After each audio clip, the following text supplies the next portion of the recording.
Hello everyone, today we are going to focus on something very specific and recent that actually changed how both critics and fans talk about Park Shin-hye, and that is the final impact of her 2026 drama, Undercover Miss Hong.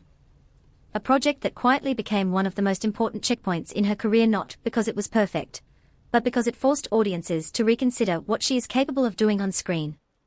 The series aired from January to March 2026 and placed her in the role of Hong Jianbo, an elite financial inspector who disguises herself as a much younger employee to investigate corruption inside a securities firm, creating a dual identity performance that required constant tonal shifts between authority and vulnerability.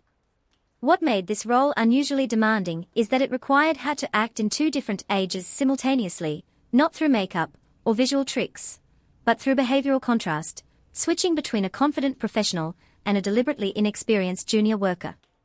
In interviews following the finale, Park Shin-hye acknowledged that she felt pressure playing someone pretending to be in her 20s again, especially because audiences have literally watched her grow up on screen, making the illusion more psychologically demanding than technically difficult.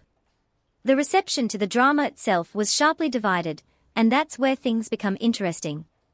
Some critics pointed out that the first episode was overloaded with characters and subplots, making it difficult for viewers to fully engage with the central investigation, while others praised the concept and Park Shin-hye's performance as one of the strongest elements holding the narrative together.